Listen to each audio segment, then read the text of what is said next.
और ये प्रियंका गांधी नेता है। अरे विरासत में इन लोगों को मिला है। और प्रियंका गांधी क्यों नहीं उत्तर प्रदेश से लड़ी?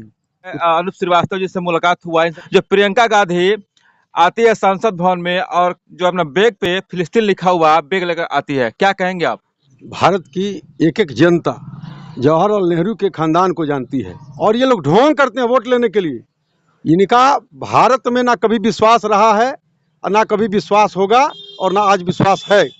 राहुल गांधी आतंकवादियों के साथ खड़े होते हैं, प्रियंका गांधी फिलिस्तीन और विदेश के साथ खड़ी हो रही है और भारत की शिकायत जा करके विदेशों में कर रहे हैं राहुल गांधी। तो घर में अगर कोई विवाद होता है तो हम घर में उसको सर डालते हैं, बाहर नहीं जाने देते हैं। लेकिन जब जब विदेश जाते हैं और भारत विरोधी जितने नेता हैं विभिन्न देशों में, उनके साथ बैठ करके और भारत की शिकायत करते हैं। भारत में कहते हैं कि लोकतंत्र नहीं है, भारत में तानाशाही है। ये भारत में कहिए ना, भारत की जनता से कहिए और भारत की जनता से न्याय कराइए। अब विदेश में जाते हैं भारत के विरोधियों के पास जाकर के, जो भारत का विरोध करता है उनके साथ। और ये प्रियंका गांधी नेता है। अरे विरासत में इन लोगों को मिला है। और प्रियंका गांधी क्यों नहीं उत्तर प्रदेश से लड़ी? उत्तर प्रदेश से लड़ना चाहिए था ना, बिहार से लड़ना चाहिए था। हम चुनौती देते हैं बिहार में प्रियंका गांधी किसी सीट से लड़े, जमानत जब्त करा के हम लोग भेज देंगे। वायनाड जाती है, क्यों? इसलिए कि वहाँ इसलिए ईसाई और मुस्लिम वोट सुरक्षित है और वो जब मिलेगा तो भारतीय जनता पार्टी को नहीं मिलेगा। इसलिए वहाँ जाकर के लड़ती है कि जीत सुनिश्चित होगा। हम चुनौती देते हैं राहुल गांधी को, बिहार के 40 में किसी सीट पर आकर के लड़े, जमानत जब्त करा करके बिहार की जनता नहीं भेज देगी तो फिर आप कहिएगा। अच्छा, एक तरफ बांग्लादेश में हिंदू पर बहुत अत्याचार हो रहा है, लोगों को घर जलाया जा रहा है, लोगों को मारा काटा जा रहा है, और दूसरी तरफ प्रियंका गांधी जो है संसद भवन में फिलिस्तीन का बैग लगाकर चलती है। इस पर क्या कहना आपको?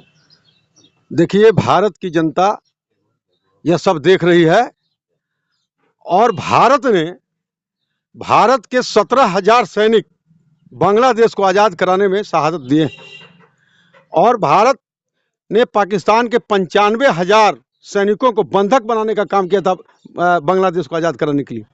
और वो बांग्लादेश आज पाकिस्तान के साथ चल रहा है।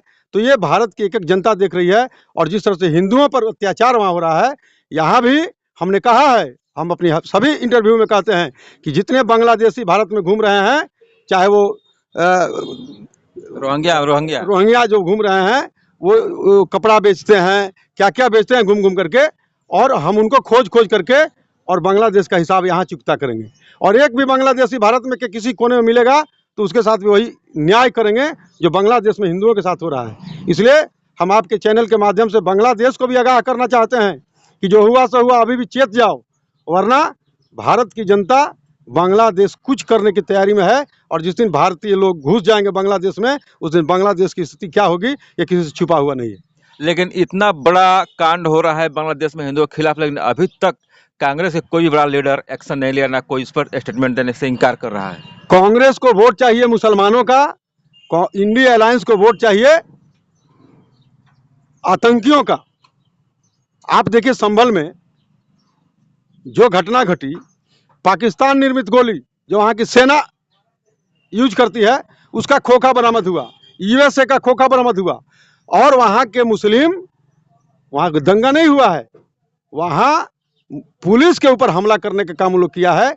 इसलिए कि पुलिस वहाँ सर्वे में गई थी, सर्वे अधिकारी जो गए थे, सर्वे टीम पे हमला हुआ। कोर्ट के आदेश से जो सर्वे टीम वहाँ गई थी, उस टीम पर हमला वहाँ के मुस्लिम समाज के लोग किए हैं। समाजवादी पार्टी का सांसद और समाजवादी पार्टी का विधायक वहाँ पर हमला किया है, करवाया है उन पर।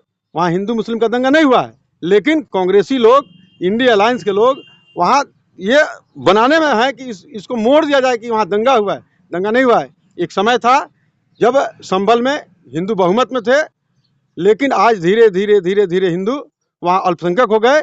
और वहाँ पुलिस बिजली जांच करने गई थी, बिजली चोरी कौन कौन लोग कर रहे हैं, उसमें मंदिर मिला है, जिस मंदिर के सामने कुआं था और उस कुएं पर भी वो लोग निर्माण कर दिए थे। लेकिन अचानक पता चला तो आज वहाँ मंदिर निकला है।